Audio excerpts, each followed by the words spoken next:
कोई डोली कहे तो कोई गोली, कोई चलाए तो कोई उड़ाए।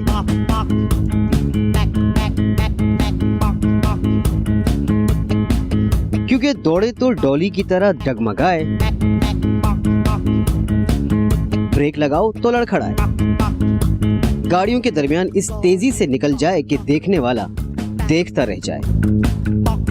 यह है 3 पहियों की मुसल्लस नुमा सवारी रक्षा। कोई इसे सवारी के लिए इस्तेमाल करता है तो कोई माल बर्दारी के लिए। इसे कुछ लोग अजीब व गरीब सवारी कहते हैं तो कुछ अफराद इसकी तारीफें करते नहीं थकते। इस गाड़ी की मकबूलियत का अंदाजा इस बात से भी लगाया जा सकता है कि PSL के मैचेस की तशहीर के लिए रक्शे ही इस्तेमाल किए गए, जबकि रक्षों की अफादियत यहीं तक महदूद नहीं। अब रक्षों को कचरा उठाने वाले छोटे डंपरों में भी तब्दील करके इस्तेमाल में लाया जाने लगा है। खुशगवार हैरत की बात यह है कि इस सवारी की तैयारी अब ज्यादातर पाकिस्तान में ही होती है और इस तादाद और मयार की होती है कि न सिर्फ मुल्क की जरूरियात को पूरा करती है बल्कि दूसरे ममालिक को भी बरामद की जाती है। पाकिस्तान में तैयार होने वाला ऑटो रिक्शा न सिर्फ कम लागत में तैयार होता है बल्कि माहिर कारीगरों और इंजीनियर उसे तैयार करने में ज़्यादा वक्त भी नहीं लगाते। रिक्शा ट्रांसपोर्ट इटली से जब हमने खुद ही इंपोर्ट किया था तो वो 1.5-2 साल के बाद ये रिक्शा बिल्कुल उससे ख़राब हो जाता था जो इटली ने वेस्पा ने मॉडल दिया था। हमने रिक्शे से जब स्टार्ट काम लिया ना, रिक्शे वाले बहुत गरीब लोग हैं, फिर आस्ते से वो बाहर से आने रिक्शे बंद हो गए। उन रिक्शों को हमने जब देखा कि वो बिल्कुल एक मिट्टी की जगह पड़े हुए हैं, बर्बाद हो गए हैं, तो मैंने कहा इसको कोई संभालने वाला हो तो ये संभाल सकता है। फिर मैं उसी के एक नया रिक्शे हमारे पास और भी थे, उसमें से एक बॉडी पूरी खोली और डिसमेंटल किया उसको, उसकी ड्रैंक्स बनाई पूरी। उसके बाद मैंने उसको 1 by 1 पार्ट बनाते चला गया। जितना पाकिस्तान में रिक्शा था सबको मैंने पार्ट्स दिया। पाकिस्तान में मौजूद कंपनियां इंतहाई अच्छे मयार के रिक्शे कम कीमत पर तैयार कर रही हैं, जिसके बायस पूरी दुनिया में पाकिस्तान में बनाए जाने वाले रिक्शों की मांग बढ़ती जा रही है। यहाँ तक कि अब पाकिस्तानी रिक्शे जापान भी बरामद किए जाने लगे। हमने पहले बांग्लादेश में किया, श्रीलंका में किया, नाइजीरिया में किया, अभी इराक में कर रहे हैं, जापान में कर रहे हैं, अभी जापान में भेज रहे हैं, इसलिए कि दुनिया में हम भी नजर आए, भी पाकिस्तान भी कहीं पे है। देखने में सादा, छोटी और हल्की नजर आने वाली ये सवारी बहुत से मराहिल से गुजरकर तैयार होती है। सबसे पहले रिक्शे की बॉडी तैयार की जाती है। रिक्शे की बॉडी बहुत ज्यादा पेचीदा नहीं होती, इसकी गुंजाइश तकरीबन एक छोटी कार के बराबर होती है, लेकिन इसकी बॉडी में धाती चादर का इस्तेमाल ज्यादा होता है जो रोल की शक्ल में स्टील मिल से बराह रास्त कारखाने पहुँचती है। कंटेनर से उतरती है, फिर इधर से ये जो छोटी क्रेन है इसके जरिए हम ऑटोमेटिक मशीन पे ले जाते हैं। क्रेन के जरिए हम ऑटोमेटिक शेयरिंग मशीन है उस पर फिट करते हैं, वो स्ट्रेट करती है शीट को। इन चादरों को नाप तोल कर चौकोर शक्ल में काट लिया जाता है और एक जगह जमा कर दिया जाता है। अब वो धाती चादरें जो एक ही साइज में कटी हुई हैं, इन्हें फोर्क लिफ्टर के जरिए मैनुअल शेयरिंग शॉप पर भेज दिया जाता है, जहां इसकी मखसूस शक्ल में कटाई की जाती है। यानी जितना बड़ा बॉडी का टुकड़ा बनाना होता है उसमें से उतनी ही बड़ी चादर काटी जाती है। इस मरहले के बाद शीटों को प्रेस शॉप पर भेज दिया जाता है, जहां मशीनों के जरिए चादरों पर दबाव डालकर मखसूस हिस्से की शक्ल दी जाती है। रिक्शे की बॉडी के मखसूस हिस्से बनाने के लिए मुख्तलिफ मोटाइयों की चादरें इस्तेमाल होती हैं। यहाँ चादर को प्रेस करके बनाए जाने वाले हिस्से भी पहले मरहले में ही मुकम्मल तौर पर तैयार नहीं होते, बल्कि इसे कई मरहलों से गुजरना पड़ता है। ये जो मशीन है यहाँ पे हमारी मोटी थिकनेस की शीट जो है उसको कटिंग की जाता है। सबसे पहले यहाँ पे मटेरियल आने के बाद यहाँ पे इसको कटिंग करते हैं। कटिंग के बाद इसी प्रेस के ऊपर दूसरा इसका प्रोसेस होता है, जिसमें इसका ड्रा होना, कटिंग होना, और इसके बाद इसको आगे हम भेज देते हैं फर्दर दूसरी प्रेस के ऊपर दूसरा प्रोसेस के लिए, जिसमें ये कटिंग भी हो सकती है, डीलिंग भी हो सकती है, और दूसरे जो इसके हैं प्रोसेस को कंप्लीट किया जाता है। रक्षा बॉडी के कुछ हिस्से ऐसे भी होते हैं जिनकी तैयारी के लिए एक ही मशीन पर कई फर्में तब्दील किए जाते हैं। यही जो पार्ट ड्रा है इसको हम मुख्तलिफ डाइयाँ चेंज करने के बाद ये वो फाइनल पार्ट इस शक्ल में आ जाता है। वैसे तो मुख्तलिफ मशीनों पर बॉडी के मुख्तलिफ हिस्सों की तैयारी का काम बैक वक्त जारी रहता है, लेकिन सबसे पहले रक्षे का बोनट तैयार किया जाता है। ये रक्षे का बोनट तैयार कर रहे हैं। ये पीछे एक ड्रा हुआ है, ये पीस ड्रा करने के बाद इसी प्रेस पे हम इसको कटिंग के लिए लगाएंगे। अब ये एक इसकी ये रहा शक्ल है। इसके बाद इसका फिनिश पीस पड़ा होगा, ये मैं आपको बताता हूँ। दूसरी डाई पे बांधते हैं हम इसको, इसी प्रेस के ऊपर डाई चेंज करते हैं। उसके बाद ये इस शक्ल में आ जाता है। इसके ऊपर इसका ये होल और ये कटिंग, जो कि ड्रा में ये चीज़ पहले कटिंग नहीं हुई होती। यहाँ पे हम फिनिश डाई के ऊपर हम ये बांधते हैं, फिनिश दूसरी डाई के ऊपर, और फिर इसके ऊपर ये सारा प्रोसेस होता है और इस तरह ये कंप्लीट हो जाता है। ये हमारा दूसरे प्रेस में काम है। इसी तरह ये सारे प्रोसेस नेक्स्ट बाई नेक्स्ट चलते रहते हैं। ये भी रक्शे का एक पार्ट है। ये समझ लें कि ये फ्रंट पे छत है, इसको छत बोलते हैं। इसी तरह ये भी रॉ मटेरियल की शक्ल में आता है। उसके बाद ये हम इसको ड्रा करते हैं और जब ड्रा होता है तो ये इस शक्ल में आता है। जब प्रेस से निकलता है तो ये शक्ल होती है। उसके बाद हम इसी प्रेस के ऊपर या जब हम फायरिंग करते हैं तो इसको डाई चेंज करके फिर हम इसको फिनिश शक्ल में ले आते हैं और ये हमारा एक फाइनल पार्ट बन गया। इस तरह हमारा ये प्रोसेस चलता रहता है और फिर हम डिफरेंट पार्ट, डिफरेंट मटेरियल जो हमारी रिक्वायरमेंट होती है, क्योंकि ये एक पार्ट नहीं बनता एक टाइम में, क्योंकि ये बल्क क्वांटिटी में हम बनाते हैं। और इसी तरह फिर हम इसको आगे फर्दर प्रोसेस के लिए असेंबली सेक्शन में भेज देते हैं। यहाँ तैयार होने वाले हिस्से आखिरी शक्ल में नहीं होते, बल्कि शीट पर इसकी पूरी शक्ल बना दी गई होती है। हमारे पास इस शक्ल में मटेरियल आता है जो हम पीछे से काट के यहाँ पे लेके आते हैं। इसके बाद इस मटेरियल को इस प्रेस पे ले जाते हैं और ये प्रेस ड्रा करता है। जब ड्रा होता है तो ये इस शक्ल में आ जाता है हमारे पास पीस ना। ये हमारा ड्रा की शक्ल है। ड्रा के बाद इसको फिर इसी प्रेस पे दोबारा लगा के हम इसकी कटिंग कर लेते हैं और ये हमारा एक फाइनल पीस तैयार हो जाता है। इस प्रेस के ऊपर जैसे कि आप देख रहे हैं कि ये हमने पीस ड्रा कर लिया हुआ है और ये हमारा रक्शे का साइड पैनल है। जब रक्षा व्हील के ऊपर ये लगता है, ये बोनट कहलाता है, ये यहाँ पे ड्राइवर बैठता है। इन सब हिस्सों को कटिंग मशीनों पर भेजा जाता है, जहाँ इन्हें नाप तोल कर काटा जाता है और हर हिस्सा अपनी आखिरी शक्ल में आना शुरू हो जाता है। अब ये हमारे पास इस शक्ल में फिनिश पुर्जा आ जाता है। कटिंग के बाद ये हमारे पास फाइनल आ जाता है। अब इसके बाद ये फर्दर प्रोसेस के लिए अगले प्रेस पे चले जाएंगे। इस प्रेस के ऊपर ये बॉडी तैयार होती है, रक्शे की बैक साइड पे ये लगती है। इसके ऊपर ये अब ड्रा शक्ल में आपके सामने है। इसमें लाइट, नंबर प्लेट वगैरह लगती है। इसके बाद ये यहाँ से उसी प्रेस के ऊपर चले जाता है जो अभी हमने आपको बताया, जिस पे ये बोनट की कटिंग हो रही थी। और फिर ये इसके ऊपर ये सारी इसकी कटिंग होने के बाद इसमें जो सुराख डलने हैं, लाइटों के जो चीज़ें डलनी हैं वो होनी है, वो उस प्रेस के ऊपर कंप्लीट हो गए और ये फिर आगे फर्दर प्रोसेस के लिए असेंबली सेक्शन में चले। जब ये शेयरिंग से माल काट के आता है तो फिर उसके बाद ये यहाँ पे आता है। यहाँ ये जो रक्शे का फ्रंट है, इसका उसको पहले ब्लैंक को काटा जाता है। काटने के बाद फिर ये प्रेस पे जाता है। फिर वहाँ से वो आके प्रेस से फिर वो इस शक्ल में यहाँ पे आ जाता है।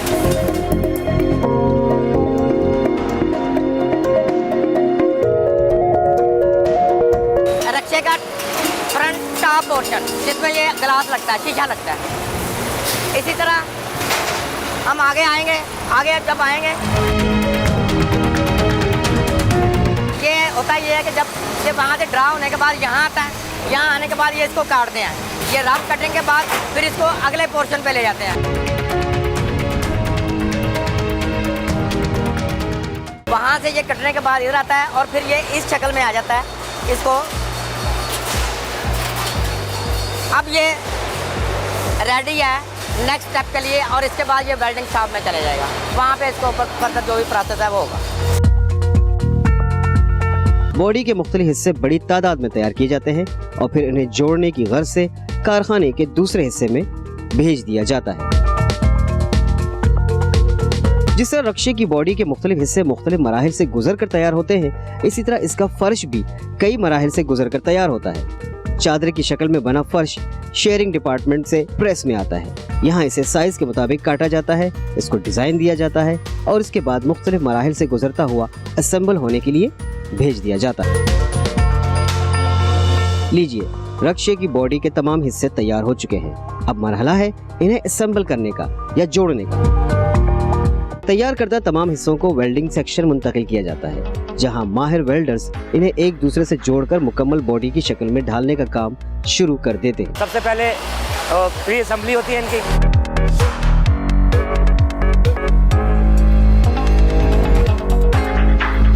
उसके बाद फ्रेम वेल्डिंग होता है। फ्रेम वेल्डिंग के बाद फ्रेम और ये प्री असेंबली जो है ये जाती है अगले सेक्शन में, वहाँ जाके इसकी फिर सब असेंबली होती है। ये फ्रेम बॉडी है, मुकम्मल फ्रेम है रिक्शे का। ये बहुत सारे पार्ट पे मुश्तमिल है और सब पार्ट को हम अलग अलग लेके इकट्ठा पिक्चर्स में जोड़ते हैं, फिर उसको वेल्ड करने के बाद ये मुकम्मल होता है और ये फिर उसके बाद अगले प्रोसेस में जाता है। वेल्डिंग मुकम्मल होने के बाद बॉडी का तफसीली मुआयने के लिए इंस्पेक्शन स्टेशन लाया जाता है और देखा जाता है कि कहीं कोई कमी तो नहीं रह गई। इत्मीनान करने के बाद इन हिस्सों को आपस में जोड़कर रक्शे की शक्ल दी जाती है। मुकम्मल वेल्डिंग में हो गया, फिर हम इसको इंस्पेक्शन स्टेशन पे लेके आए हैं, जहाँ पे हम चेक करते हैं कि पूरे साइज वाइज ठीक है, इसकी अलाइनमेंट ठीक है, इसके बाकी जो पार्ट मिस तो नहीं हुआ, कोई वेल्डिंग तो ख़राब नहीं है। तो इस तरह चेक करने के बाद फिर हम इसको फाइनल एरिया में भेजते हैं।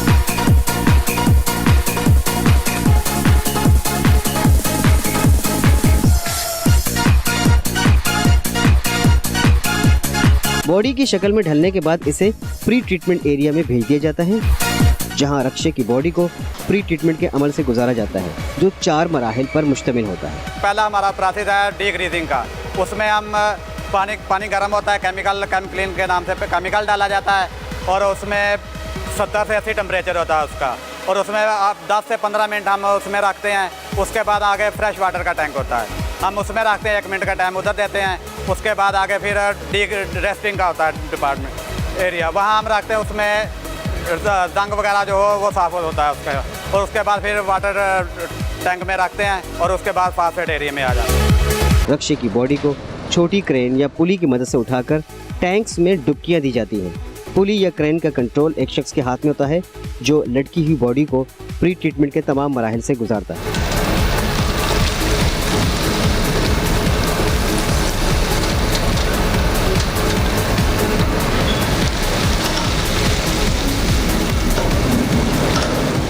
प्री ट्रीटमेंट के बाद रक्शे की बॉडी को पेंट शॉप यानी उस जगह भेज दिया जाता है जहां इस पर रंग किया जाता है।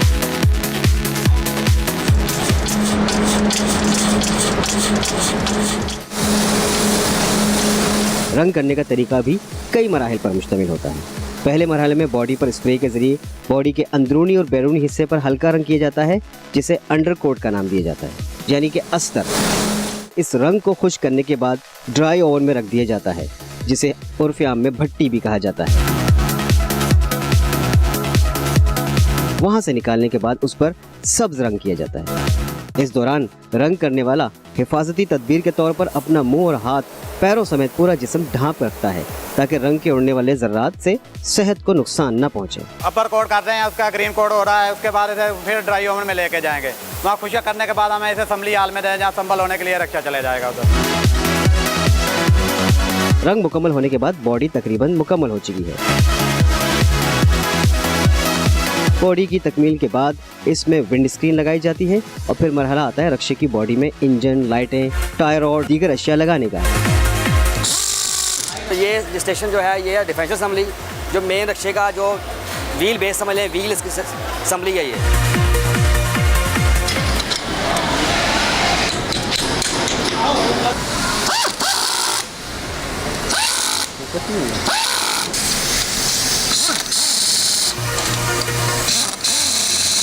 ये 200 सीसी इंजन है, ये को असेंबली किया है। ये हमारा रेडिएटर असेंबली है, यहाँ पे हम रेडिएटर असेंबली करते हैं, क्योंकि जो हमारा इंजन है वो वाटर कूल है, उसके लिए रेडिएटर लाजमी है। यहाँ पे हम रेडिएटर फैन रेडिएटर असेंबली करते हैं, ये कंप्लीट करके इसको इंजन पे लगा देते हैं साथ। ये 7 लीटर की कैपेसिटी का फ्यूल टैंक है, यहाँ पे असेंबली करते हैं। जब मेन लाइन पे फ्रेम असेंबली होता है तो उसके ऊपर इसको असेंबल कर देते हैं। यहाँ हम हैंडल असेंबली करते हैं, जो रक्शे को लगाते हैं, इस पर केबल्स वगैरह, क्लच केबल, एक्सीलेटर केबल, इस पर असेंबल करते हैं और उसके बाद इसको गाड़ी पे लगाते हैं।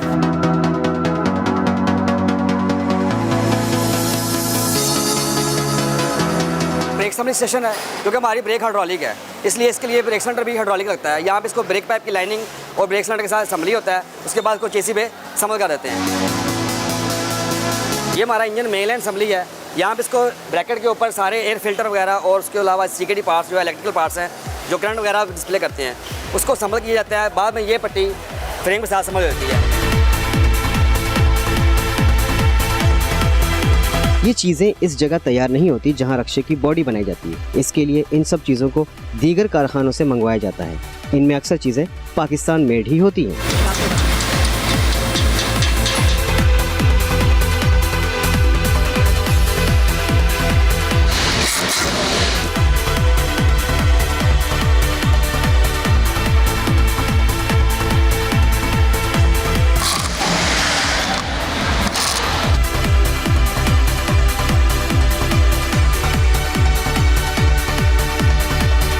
यानी रक्षे की बॉडी में इंजन, रेडिएटर और पैसेंजर बॉडी, बैटरी और लाइटें लगाने के बाद सबसे आखिर में वायरिंग की जाती है।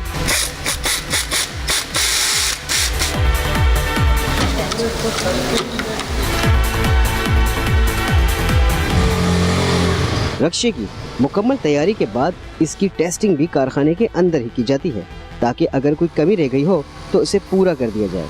अगर कोई चीज़ सही काम नहीं कर रही तो उसे दुरुस्त कर दिया जाए।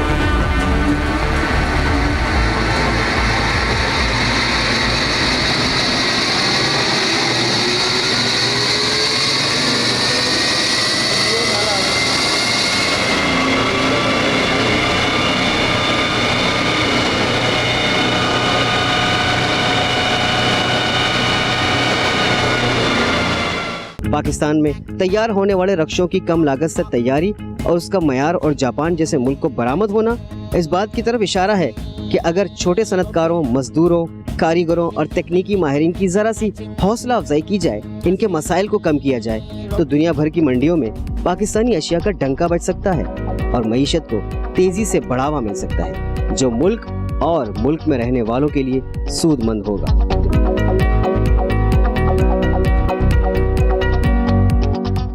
YouTube पर गूगली न्यूज देखने के लिए youtube.com की सर्च बार में गूगली न्यूज टीवी टाइप करें। गूगली न्यूज के पेज पर सुर्ख रंग के सब्सक्रिप्शन वाले बटन पर क्लिक करना ना भूलिए। YouTube पेज पर अपलोड होने वाली वीडियोस से बाखबर रहने के लिए बेल आइकन पर क्लिक कीजिए। आपको हर नई वीडियो के बारे में नोटिफिकेशन मौसूल हो जाएगा।